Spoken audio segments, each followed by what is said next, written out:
So, what do you call an alligator in a vest? Well, it's an investigator. Hey everybody, welcome to the Everything Bible Show.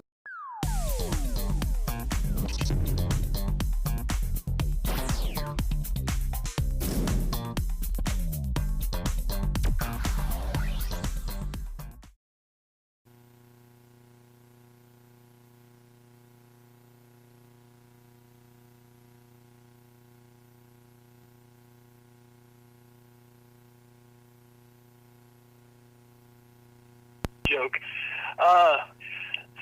My wife told me to stop acting like a flamingo, and I had to put my foot down. I hear you. You got to put that foot down, buddy. I got you. That was good. Yeah. That was really good. Thanks. I like it. Well, you know what? It kind of made me laugh, and I thought, it might make others laugh too. That's but good. I have this theory about dad jokes. I don't know if it's so much about the dads as it is about the kids, because as the father of a 5-year-old, she's awesome, she's hilarious, and I'm always thinking, what's going to make her laugh?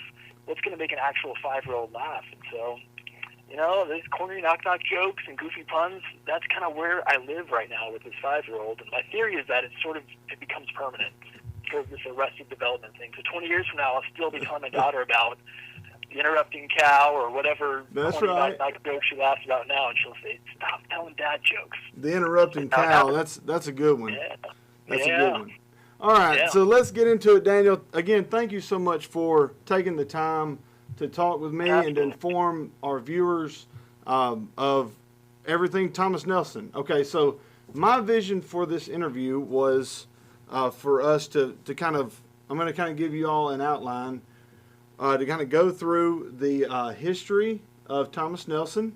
Then we're going to talk about the New King James translation and its reliability, readability, and then I'd like to talk about what we have in the arsenal for Thomas Nelson Bibles. Then I'd like to talk about Premier Collection stuff.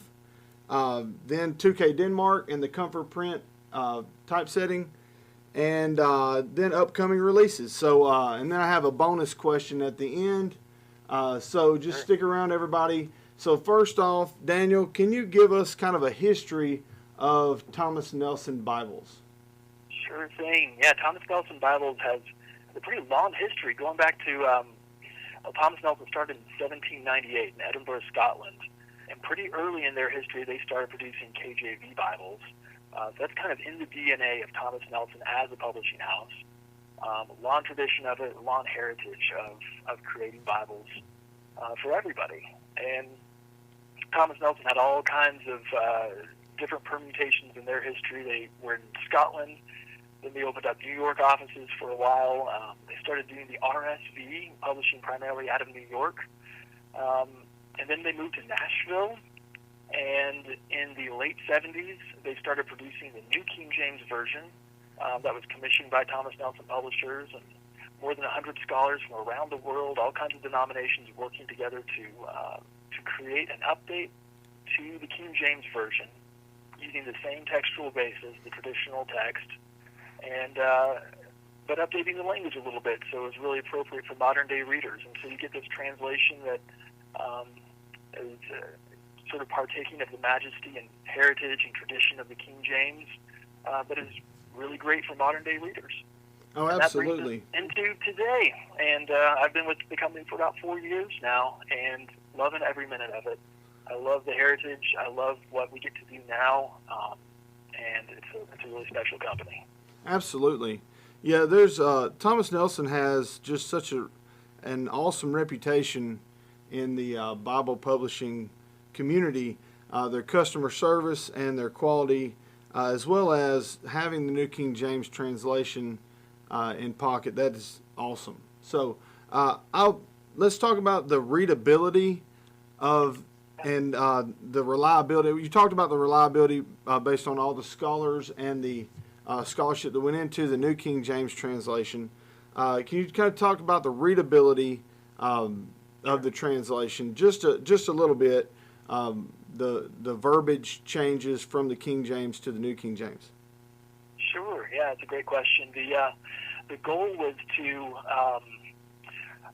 retain as much of the rhythm and the cadence and the beauty and the poetry. I mean, people think Bible. If you're an English speaker, you're probably thinking King James, and that's just sort of in our language now. It actually has become a part of our language, a part of our linguistic heritage, and the NKJV doesn't want to walk away from that. It wants to keep that and carry it forward. But they did ensure that the word choices were appropriate for modern day readers, that the readability level, I believe, is pegged right around an 8th grade reading level. So it's not maybe the easiest to read out there. You've got some translations that are geared for younger readers. But it's definitely a very smooth, readable, familiar-sounding translation. If you ever grew up memorizing John 3:16 in the King James, you're not going to be surprised when you come to the New King James. That's right. You'll find a lot of those favorite passages, the Lord's Prayer and 1 Corinthians 13 and others, that it bears a striking similarity. Well, that's great, because you brought up that the New King James honors the King James rhythm and poetic nature of the language, which I think is such a huge key to the success of the New King James Version. Mainly because there's been so many, even from 1901 till the 70s when the New King James, there were so many translations that tried to re-engineer the wheel, where I think New King James really did an excellent job with trying to stay true to what we all have known as the Bible, while making it more readable. So that's why I love the New King James. New King James, like I've talked about this before on several videos, Byzantine text, Alexandrian text, I think they're both reliable. I love the King James, I love the New King James, I love the ESV, the NASB. I'm even growing on the CSB and the NLT. So I'm really a fan of several translations, but I do have a tremendous amount of respect for the New King James Version. So can you tell us about the latest, kind of what's in the arsenal for Thomas Nelson right now, and is there anything that's coming off of the production list? I know we're going to talk about things that are being added, new things, but the standard lineup for the New King James from Thomas Nelson. Oh yeah, it's a great question. We've always got something cooking over here. We've got I'll tell you, something I've really enjoyed has been this opportunity to invest in our Bibles, this beautiful Bible initiative, this idea that if we believe Scripture is the Word of God, if we believe that it carries this message of God's good news for the world, the story of redemption, the reality of who God is, and all that means for us, we should have Bibles that reflect that. So I think that includes everything from just the way it's designed and looks, to the quality, the craftsmanship, to the letters that make up the words and the typesettings. And so I've really enjoyed that whole aspect of this job. And one of the Bibles that is kind of near and dear to my heart is the single column reference Bible, which in the regular size we've done the Premier Collection. I personally really like the compact single column reference. It's a little 5x7 trim size, really well balanced. It's a readable text block, complete cross-reference set in the outside margins. That's my current carry-around Bible. I just love it. And this is one where I didn't really look at the market. I didn't look and see, well, what's going on in the market and try to meet needs there. I really looked inward to what's my ideal Bible. And this is an opportunity to try to bring that vision to life. And I don't think any single Bible can do everything that you want, but this one is really close for me. I just like that form factor, the single column. I can carry it around in a backpack or a bag, but super readable. And but that was a design and typography and layout choice that just made me really happy. And my hope is that all the Bibles we do really reflect that care and attention to detail, that we care about the way that the Word of God is being presented. Absolutely. Yeah, I have a love for the single column the single column reference. We're going to talk about the Premier Collection, but the traditional King James giant print, that there's also a Premier Collection. That might be between the giant print and the long primer and the turquoise. Those three are neck and neck for my favorite King James layout, between, like you said, the font, the size, just to fit Botate, to fit me. That is just perfect, you know. And I've grown to love the New King James, the double column, large print, ultra thin or thin line. I can't remember if ultra thin line. So I love that Bible as well. It's I don't know if you're aware. I'm sure you probably are, but the Premier Collection edition of the large print thin line reference is receiving a nickname called the Omega Killer, and it's kind of funny, but it's really impressive because the price is so great. Actually, I'm going to leave a link in the description of this interview video. They're actually on sale on Amazon for $70 right now, and you can get a $4 coupon as well, so $66. I mean, that's insane to get an edge-lined goat skin with 36 GSM paper and the incredible typeset, the new comfort print, which is awesome. And I know there's a difference between the comfort print for Thomas Nelson and the comfort print for Zondervan. We'll talk about that in a little bit too. So what other Nelson editions are kind of popular right now aside from the Premier Collection? We have one of our perennial, just most popular study Bibles out there is the MacArthur Study Bible. And I love that Bible. That's kind of my study Bible of choice. If I have a question, one of the first places I think to go is, what does the MacArthur notes say about this? And he's just such a good Bible teacher and has done a lot of good work over the years, and his seminary is great. And this MacArthur Study Bible, we're coming out with a second edition where we incorporate some of the changes and updates that we've been collecting over the years for the notes. And we added a substantial number of new charts and maps, and we redesigned it with comfort print. It's going to be line-matched, two-color design. What I'm really excited about with this is that we're doing a Premier Collection edition of it as well. So we'll have a regular leather hardcovers. That's awesome to hear. We're looking at, so brown goat skin with hubs, and I'm real excited. You're pumped up. Yeah. All right, so let's talk about the Premier Collection. Okay, this is the biggest thing. Okay, this is the biggest thing that's happened with Thomas Nelson, in my opinion, with Thomas Nelson Bibles since the early 2000s and the Signature series, those fine Bibles bound by Abba with the French mill paper. You know what I mean?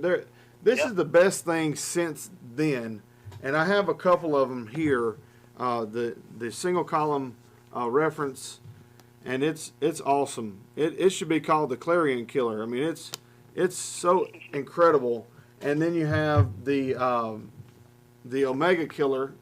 Look, I apologize for saying all that. I know most of you guys get really offended when I talk about your Omega.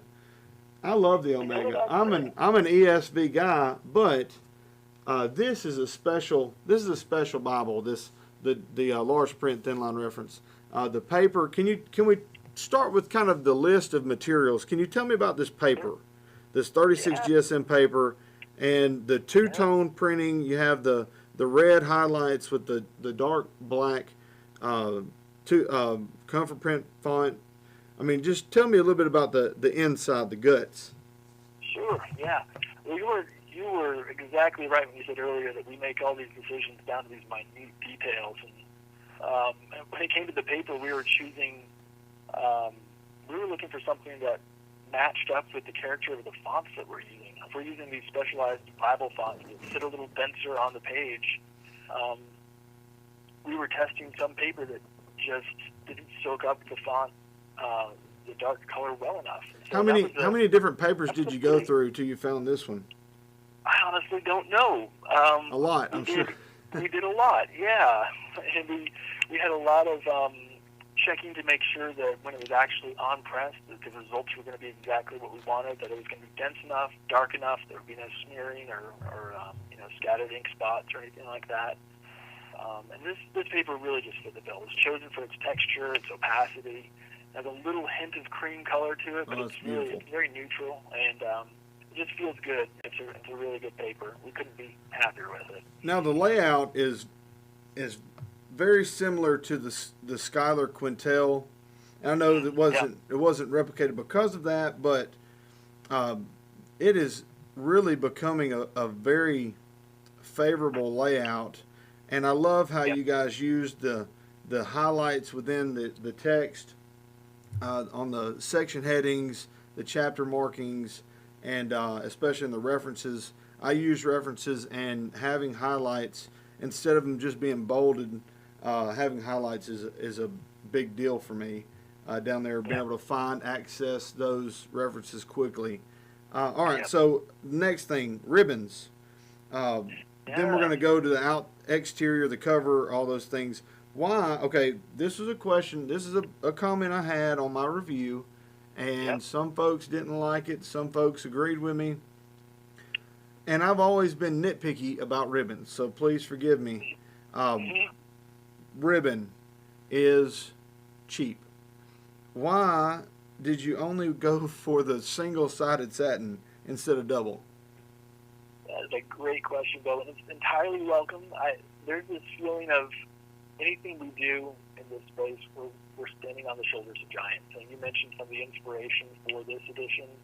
Absolutely, we're looking at other Bible publishers out there and thinking about best practices, but we're learning all the time. We're learning from everything from ancient manuscripts and how they laid out Scripture and how they put commentary to Scripture. And when it came to ribbons, I will confess that we found nice looking ribbons and I got you. Showed some colors and did 3, and then we came to find out through folks like you and a couple others, there's this thing called double-sided ribbon. There's satin on both sides. Yeah, that's. And I heard that. And I'm super nerdy about that kind of stuff. So I was like, sure enough, it's only satin on one side. So we're taking steps to make sure that the next time around we rectify that. Using double-sided satin ribbons. That's what I'm talking about. You heard it here. You heard it here first. Everybody, Everything Bibles, we're going to get some double-sided satin ribbons in these Premier Collection editions. That's what I'm talking about. Your voice matters. It totally matters.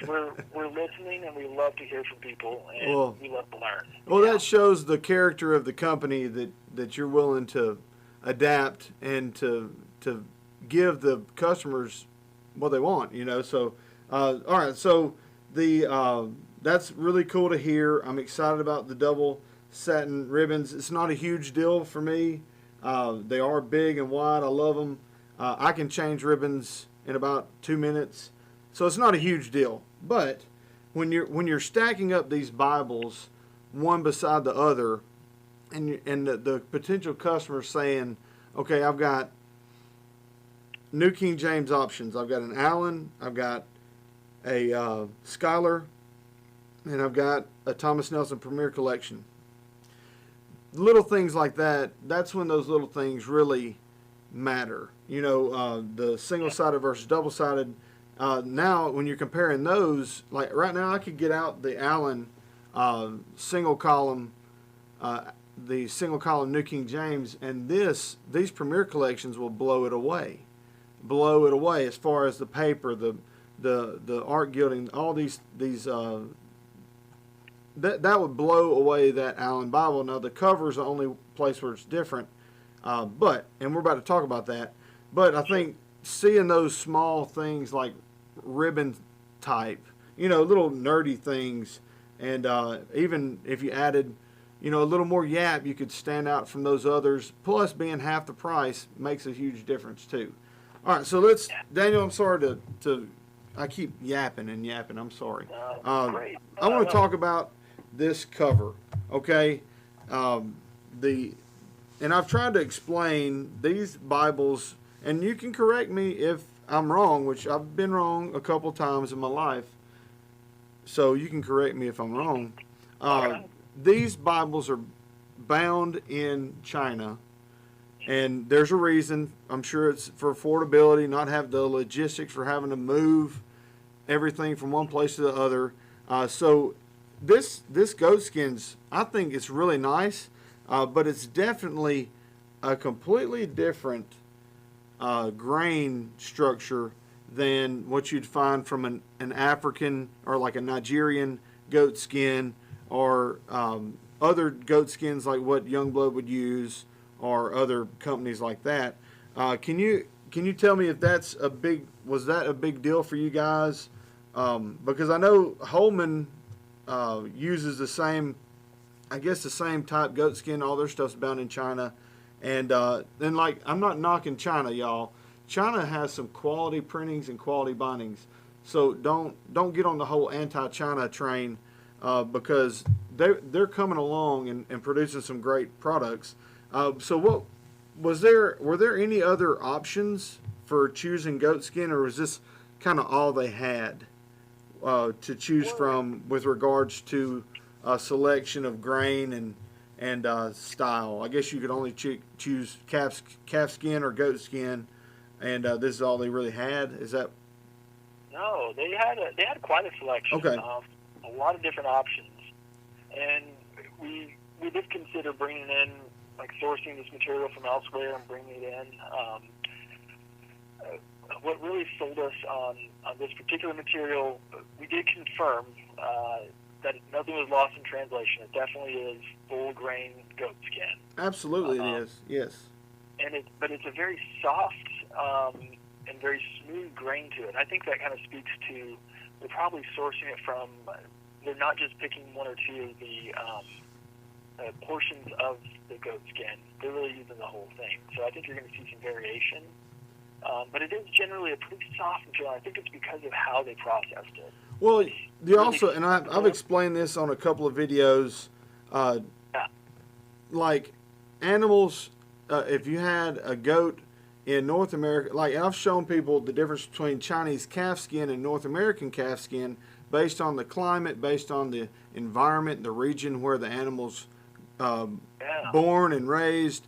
That affects their skin, their grain of their skin, and the quality. So it seems like all the Chinese goat skins are going to be really soft like this. They almost feel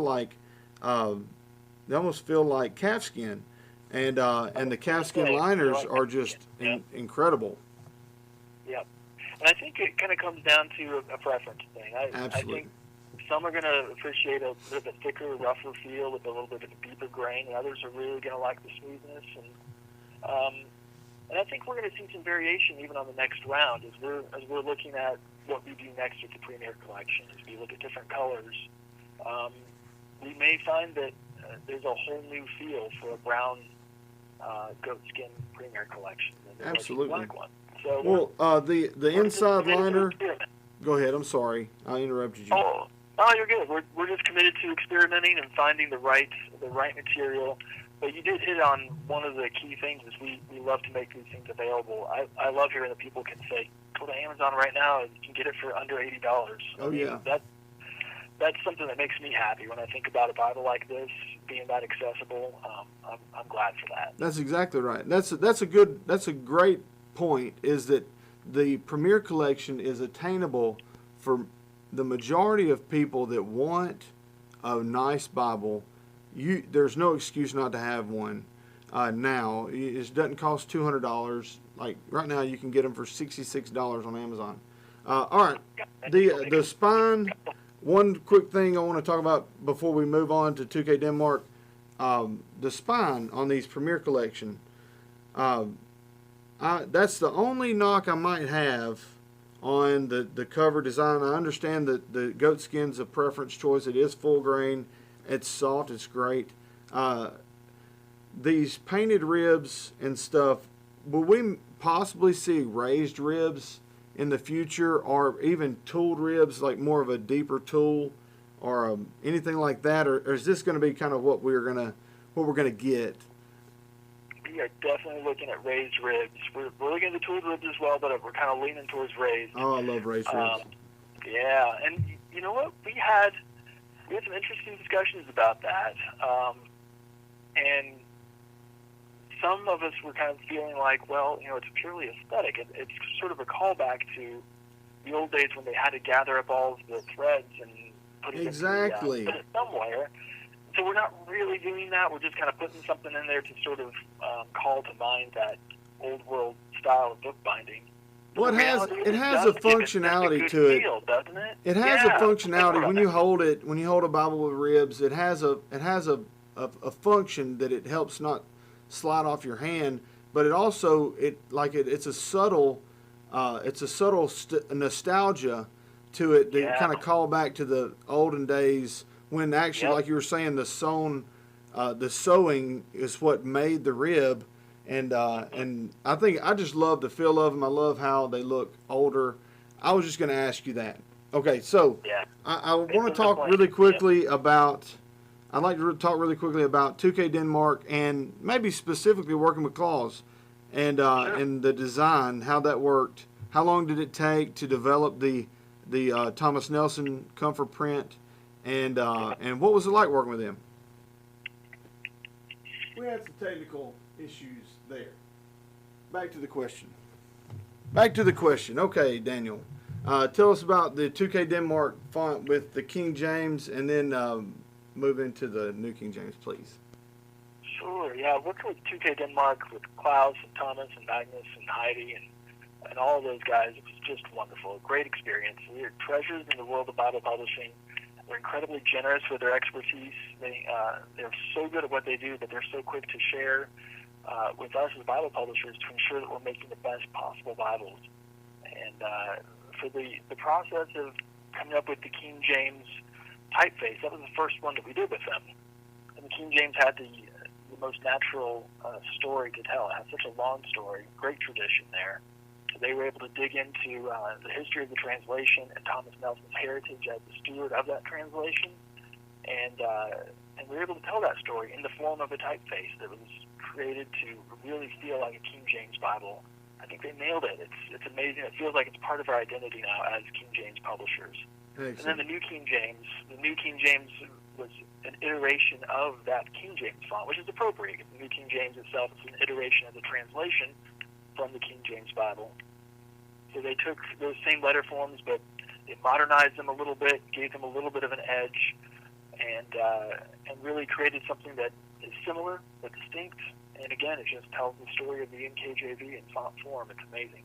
Absolutely. I can't say enough good things about them. They're great to work with, and they are in so many ways responsible for what I think is really a renaissance in Bible publishing. We're seeing such a resurgence in really high-quality Bibles and attention to detail, and really caring about presenting God's Word beautifully. Well, I was going to mention this during our last question. I'll go ahead and say it now that yes, I think the focus on quality has really risen tremendously, and it's awesome to see because people having, especially my generation and younger generations, folks having a genuine appreciation for quality craftsmanship instead of some kind of immediate gratification or whatever's cheapest is best. That is so easy to fall into. I'm glad to see this resurgence, and we'll talk about that in just a second. Okay, so upcoming releases. I know you already mentioned the MacArthur Study Bible Premier Collection, MacArthur. That's really cool. I know you've got an open Bible. Oh my goodness, the open Bible's coming. I'm excited about that. You have anything else you can tell us about? We've got the, this is a recent release, the Wiersbe Study Bible. We're really proud of how that turned out. It was such a great privilege to partner with him to bring his commentary and notes alongside the New King James Version. And like you, I'm excited about the Open Bible. That was my first Bible as a kid growing up. It was an NASB Open Bible that my parents gave me. The black bonded leather. I remember that thing like it was yesterday. And I love that we get to bring these new editions out. we always have things that we're working on. I'm looking at wide margins right now. A lot of the conversations online have just kind of got me thinking about what's the perfect wide margin Bible. Is it going to be verse by verse layout, center column references? What else do we bring to the table to make a wide margin that's exactly what people need? And absolutely, that's exciting for me. I love that stuff. I'm such a big typography nerd and Bible design nerd, and so this kind of stuff, I can just live here. I love it. Did we just become best friends? I think we might have just become best friends just now. Okay, so that's awesome. My last thing that I want to talk to you about is just in general, as a Bible publisher, what is it like being a publisher during this digital age, and you know, what is the vision for the future of physical publishing, and printing and stuff like that? Those are great questions. It's something we think a lot about here, something I think a lot about. It's no secret there's been a huge shift in how people buy books and how people read content.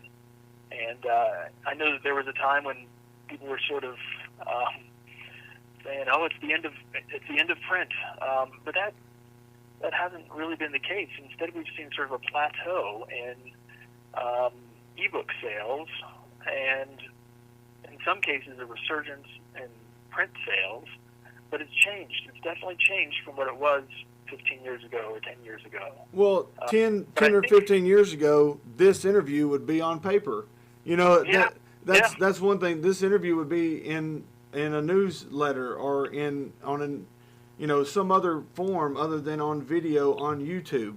And so, I mean, I think that the different classifications and forms of media have a specific role that benefits each person.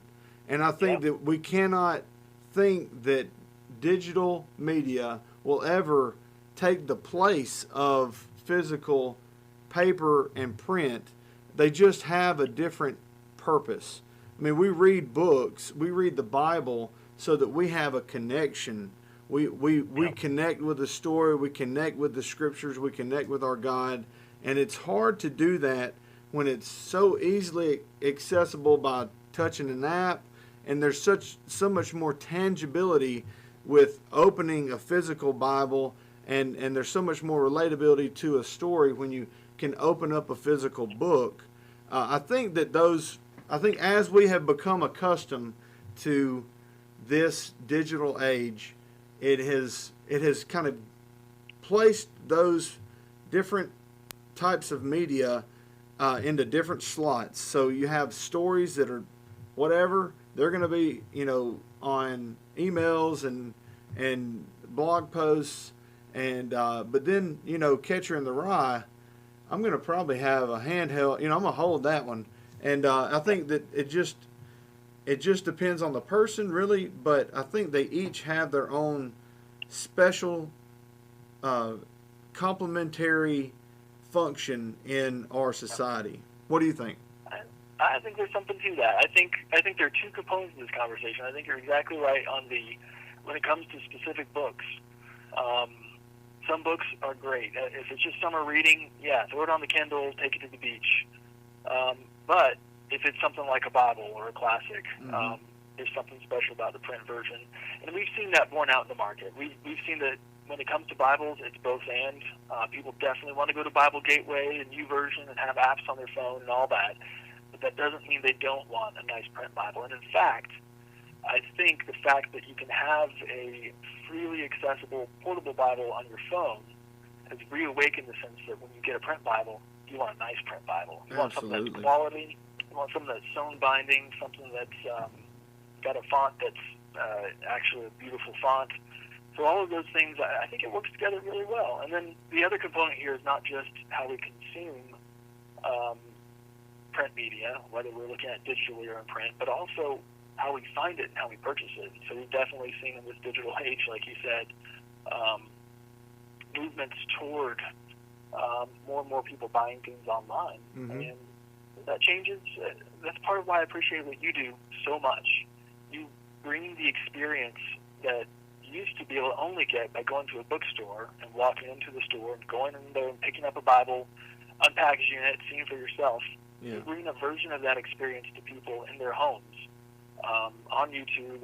And so partnership with you guys is so important to us. We love that there's a community of people out there, Everything Bibles and the other blogs and Facebook groups and everything where we're getting that version of community. And in some ways it's better than going to a bookstore all by yourself. I think it is, talking too. to dozens or hundreds of people, and you can see their thoughts in depth about these different editions. So it's a buyer's. It's exciting, it is definitely a buyer's. The way media is set up now, it benefits the buyer so much that you have now reviewers reviewing editions. You have communities that can talk about it, and really, what publishers could used to just sweep under the rug. Now those things are talked about. Those things are big deals now. So now it pushes everybody to bring their A game every time they release a product. And I think that does nothing but benefit the publisher and the consumer. So I think it's just such a great system that has developed, especially with Everything Bibles and our community there, that we have just a group of Bible-loving folks that want to grow in the Bible together with each other.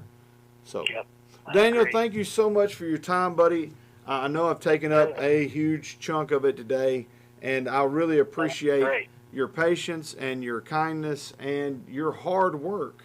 And I think I can say in the comment section you're going to get a lot of love from our group, and within the group itself you will too. So thank you so much, Daniel, for your time and all the effort you put in. And that's going to be it for us today on the Everything Bible Show. Be sure that if you're on Facebook, search Everything Bibles and join the group if you're not already in the group. And also, don't forget, we've started a new YouTube channel. Right now, the Everything Bible Show is on my personal channel, but after a few months, we're going to have everything that has to do with Everything Bibles on the Everything Bibles channel. I'm going to leave links in the description for the different Premier Collection editions and as well as the link to the group and to thomasnelson.com or Thomas Nelson Bibles and links to anything else I can think of that I can't think of right now. All that, check the description. You'll have a bunch of links to different resources for information. So again, thank you, Daniel. You're awesome, and I appreciate your time. And take care, bud. Thank you. Just really appreciate all that you do, and it was great being here with you today. Thanks. All right. Thank you guys for watching. God bless.